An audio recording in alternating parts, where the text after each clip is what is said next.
अस्सलाम वालेकुम dear students. एक और क्वेश्चन सर मेरे सामने FAR 1 के मॉक का बड़ा केयरफुली जो है ये मॉक सेलेक्ट किया गया बनाया गया आपके लिए। मेरा काफ़ी सारा टाइम लगा है ताकि सारे के सारे टॉपिक्स जो है वो इसके अंदर कवर हो जाएं और इस हद तक कवर हों कि आप एग्जाम के क्वेश्चन को हैंडल कर सकें। ये कह रही फॉलोइंग एरर्स वर आइडेंटिफाइड, ठीक है जी, during the audit of the financial statements of Al Qadir limited for the year ended 31 December 2022। ठीक है जी, 31 दिसंबर 2022 का ऑडिट किया तो ये गलतियां पता चली। गलतियां हैं क्या? Construction of a property was completed on 1 August 2022 at a cost of 4 lakh including interest capitalise 25,000। Sir हमने एक प्रॉपर्टी 1 अगस्त को कंप्लीट कर ली जिस पे टोटल कॉस्ट लगी है कोई 4 लाख रुपए की इंक्लूडिंग इंटरेस्ट कैपिटलाइज्ड। ठीक है जी।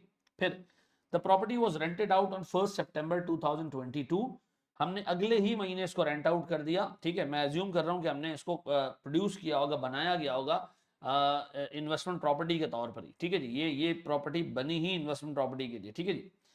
फिर against an advance rental of 72,000 per annum. ठीक है, अच्छा कहीं से भी यहाँ पर इंडिकेट नहीं हो रहा कि ये प्रॉपर्टी पहले पीपी थी अब इन्वेस्टमेंट प्रॉपर्टी बनी। अपेरेंटली ये कंस्ट्रक्शन की इसीलिए गई है कि जैसे कंप्लीट हो थोड़े टाइम में हम इसको रेंट आउट कर दें। तो ये है इन्वेस्टमेंट प्रॉपर्टी, 4 लाख इसकी कॉस्ट है।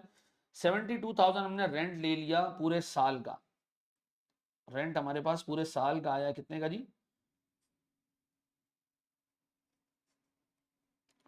72,000 का। मंथली रेंट बताओगे कितना है?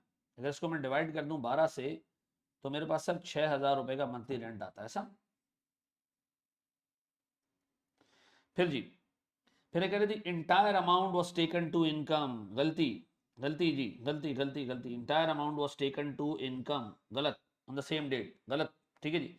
Life of the building was determine to be 12.5 साल।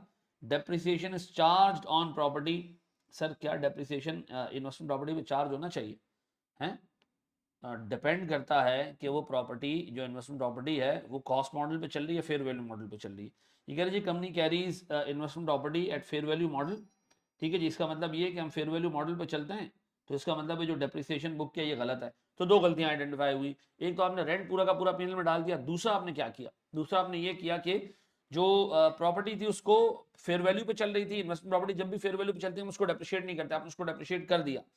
Fair value of the building at 31 December 2022 was 4,05,200। No revaluation is recognised. तो तीन गलतियां। Number one, entire amount rent का इनकम में चला गया। ठीक है जी, एंटायर अमाउंट रेंट का किसमें चला गया? इनकम में चला गया। Entire rent is treated as income, गलत। नंबर टू, सर ऐसी इन्वेस्टमेंट प्रॉपर्टी पे डेप्रिसिएशन चार्ज कर दिया जो कि फेयर वैल्यू मॉडल पे चल रही है, गलत। और सर तीसरा, हमारे पास कोई रिवैल्यूएशन नहीं हुई जबकि रिवैल्यूएशन होनी चाहिए एक ऐसी प्रॉपर्टी की जो फेयर वैल्यू मॉडल पे चल रही है। डन। अच्छा, इशू नंबर 2 पे हम बाद में आते हैं, पहले जरा इसी को हम करेक्ट कर लेते हैं।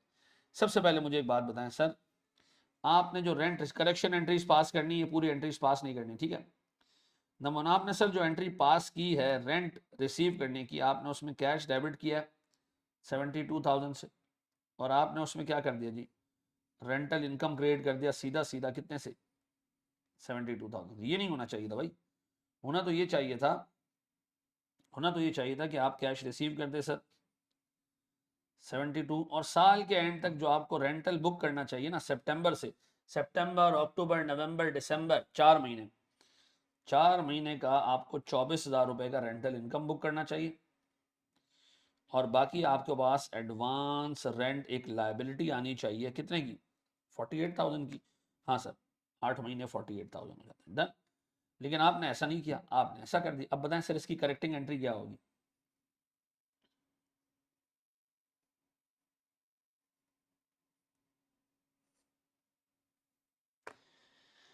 अब बताओ इसकी करेक्टिंग एंट्री ये होगी कि मैं रेंटल इनकम रिवर्स कर दूं। रिवर्स कर दिया मैंने कितने से? 48,000 से, और मैं एडवांस रेंट क्रिएट कर दूं कितने से? 48,000। ठीक है जी, एक लाइबिलिटी क्रिएट कर दें, इनकम खत्म कर दें। पहला पार्ट हमने देख लिया सर। फिर इसके बाद सर इसी में डेप्रिसिएशन बुक कर दिया बिला वजह, उसको एडजस्ट कर दो, अलाउंस डेबिट करके डेप्रिसिएशन रिवर्स को। डेप्शन है कितना जी? 4 लाख रुपए का एसेट है।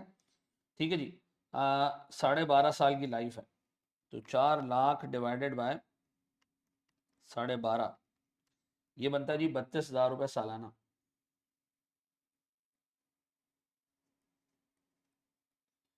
और sir August, September, October, November and दिसंबर 5 महीने का इस बंदे ने इस पर डेप्रिसिएशन बुक किया होगा, क्योंकि एसेट कंप्लीट हो चुका था अगस्त में। ठीक है जी।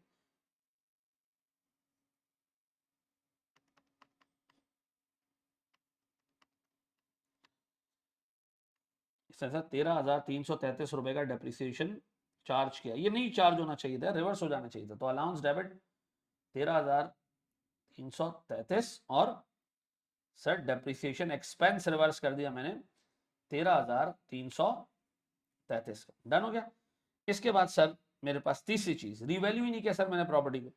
सर रिवैल्यूएशन मुझे करनी चाहिए थी, और रिवैल्यूएशन मेरे पास इनकम आनी चाहिए, पीएनएल में जाएगी रिवैल्यूएशन इनकम। सर मेरे पास एसेट 4,05,200 रुपए का आ रहा है फेयर वैल्यू, जबकि इसकी कॉस्ट या हमारे पास जो खरीद थी या हमारी जो टोटल जो है वो खर्चा आया था इसको बनाने पे 4 लाख था। तो 5,200 रुपए की इनकम है, रिवैल्यूएशन इनकम है, इसको रिकॉर्ड होना चाहिए है ऐसा। अब बताएं क्या करूं मैं। मेरे पास इन्वेस्टमेंट प्रॉपर्टी डेबिट कितना से, 5,200 रुपये से, और रीवैल्यूएशन इनकम क्रेडिट कितने से, 5,200 से। डन। अच्छा जी, अब एक काम करते हैं, मैं लाल रंग का पेन यूज कर रहा हूं। देखिए इस पहली वाली एंट्री से प्रॉफिट गिरा है, ठीक है जी। इस वाली एंट्री से प्रॉफिट बढ़ा है क्योंकि डेप्रिसिएशन रिवर्स हुआ है, और इस वाली एंट्री में भी प्रॉफिट इंक्रीज हुआ है क्योंकि आपने रिवैल्यूएशन इनकम बुक की है। तीन चीजें यहां हुई हैं, एक से प्रॉफिट गिरा है और दो एंट्री से प्रॉफिट बढ़ा है। ठीक है जी। चलिए सर, ये हमारे पास पहला इशू खत्म। दूसरा इशू वो कह रहे जी following transactions were missed from recording. Sir ये तो रिकॉर्ड ही नहीं हुई। बैड डेट्स की रिकवरी, तो करेक्शन नहीं है तो एंट्री रिकॉर्ड नहीं हुई, बैड डेट्स क्या करें सर। सेकंड इशू,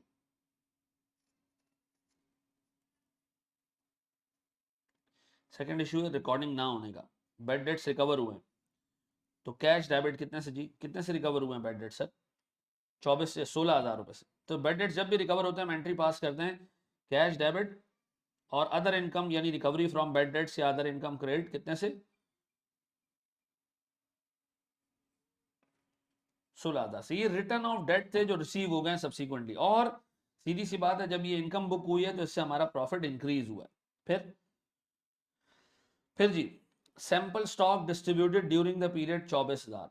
अब देखें एक चीज याद रखिएगा मेरे बच्चों, आप जो भी गुड्स परचेज करते हैं ना, अच्छा हमारे पास सिस्टम यहाँ लिख के भी दिया है कि ये पीरियोडिक सिस्टम यूज करता है। ठीक है, कंपनी जो भी गुड्स परचेज करती है ना, जो भी गुड्स परचेज करती है, साल के एंड में फिजिकली जाके हम स्टॉक गिनते हैं। ठीक है जी, फिजिकल स्टॉक जाके काउंट करते हैं, और सर जो हमारे पास बच जाता है वो हम कॉस्ट ऑफ गुड्स सोल्ड में चार्ज कर देते हैं। तो मुझे बताओ, जब हमने सैंपल डिस्ट्रीब्यूट किया होगा तो वो हमारे फिजिकल स्टॉक में नहीं होगा, परचेज किया होगा लेकिन हमने क्या किया होगा, सैंपल के तौर पर उसको डिस्ट्रीब्यूट कर दिया होगा, तो हमारे फिजिकल स्टॉक में मौजूद नहीं होगा। नहीं होगा तो इफेक्टिवली वो कॉस्ट ऑफ गुड्स सोल्ड का पार्ट बन चुका है, जबकि सैंपल स्टॉक एक मार्केटिंग एक्सपेंस है। किसी को गुड सैंपल पे देना कॉस्ट ऑफ गुड्स सोल्ड में थोड़ी जानी चाहिए। तो हम क्या करेंगे, हम कॉस्ट ऑफ गुड्स सोल्ड को कम करके मार्केटिंग एक्सपेंस क्रिएट करेंगे। कॉस्ट ऑफ गुड्स सोल्ड या परचेजेस भी आप क्रिएट कर सकते हो 24,000 से, और मार्केटिंग एक्सपेंस कितने से, 24,000 रुपए से। मेरे प्यारे बच्चों इस एंट्री से प्रॉफिट पे कोई फर्क नहीं पड़ेगा, क्योंकि एक तरफ मेरा प्रॉफिट बढ़ रहा है तो दूसरी तरफ प्रॉफिट कम हो रहा है। तो मैं कहूंगा जनाब मार्केटिंग एक्सपेंस आने से प्रॉफिट कम हो रहा है, लेकिन कॉस्ट ऑफ गुड्स सोल्ड कम होने से प्रॉफिट इंक्रीज हो रहा है, तो एक नलिफाइड एंट्री। ठीक है। फिर जी स्टॉक सर 40,000 रुपए का कंस्ट्रक्शन के लिए इस्तेमाल हुआ है, एक एसेट के कंस्ट्रक्शन के लिए इस्तेमाल हुआ होगा, तो इसका मतलब निकल गया होगा। निकल गया होगा तो हमने गलती से उसको कहां डाल दिया होगा, कॉस्ट ऑफ गुड्स सोल्ड में। तो ये स्टॉक तो पीपी में जाना चाहिए, तो किसी एसेट की कंस्ट्रक्शन में यूज हो रहा है तो पीपी का पार्ट बनना चाहिए।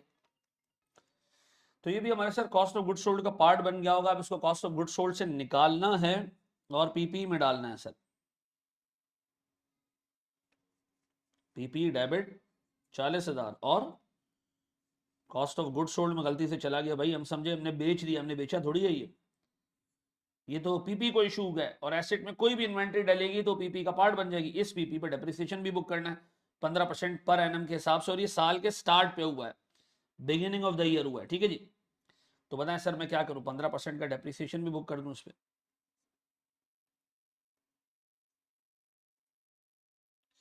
40,000 का 15% 6,000 होता है, लेकिन मैं कभी भी अपने दिमाग पर रिलाई नहीं करूंगा, कैलकुलेटर यूज कर लूंगा, ठीक है जी। क्योंकि एक दफ़ा मुझे लगा कि 2 को 0.5 से डिवाइड करके 1 आता है, और बाहर एग्जाम के हॉल के बाहर निकल के मुझे पता चला 4 आता है, ठीक है जी। तो दिमाग कभी भी नहीं इस्तेमाल करें। अब बताएं सर, हमारे पास दोनों एंट्रीज बन चुकी हैं। अब एक काम करते हैं, प्रॉफिट पे इम्पैक्ट देखते हैं।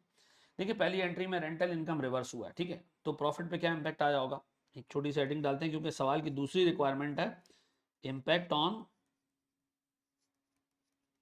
प्रॉफिट्स, ठीक है जी। सबसे पहले मेरे बच्चों मेरे पास reduction in rental income,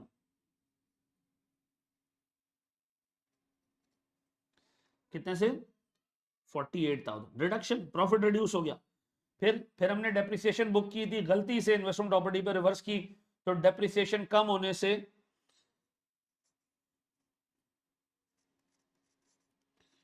reversal of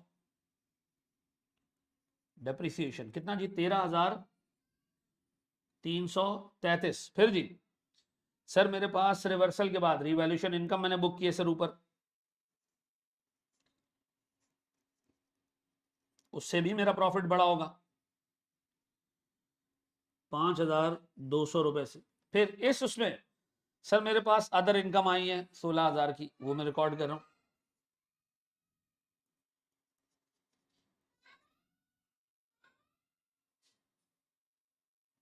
फिर मेरे पास सर एक मार्केटिंग एक्सपेंस आया और कॉस्ट ऑफ गुड्स सोल्ड गया, तो इसका कोई इंपैक्ट प्रॉफिट पे नहीं है, इग्नोर करें सर, ठीक है जी। फिर जी सर मेरे पास cost of goods sold reverse हुआ है 40,000 से, इससे मेरा प्रॉफिट बड़ा होगा।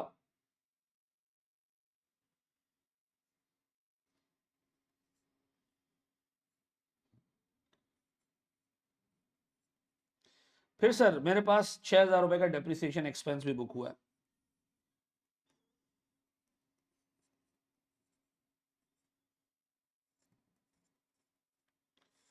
अब बताएं सर मेरे पास मेरा नेट इंपैक्ट प्रॉफिट पे कितना है sir, -48,000 plus 13,333 plus 5,200 plus 16,000 plus 40,000 और माइनस 6,000। ये मेरे पास सारा सर कोई, दोबारा करते हैं, -48 प्लस 13,333 प्लस 5,200 प्लस 16,000 प्लस हमारे पास 40,000 और माइनस 6,000। ये मेरे पास आता है 20,533 से मेरा प्रॉफिट इंक्रीज हुआ है। क्या मैं लिख सकता हूं, प्रॉफिट इंक्रीज्ड बाय, ठीक है जी। देख लेंगे सर इस सवाल को, थैंक यू वेरी मच। एक सवाल आगे तरफ आगे एक और सवाल की तरफ बढ़ते हैं। थैंक यू वेरी मच, जज़ाकल्लाह।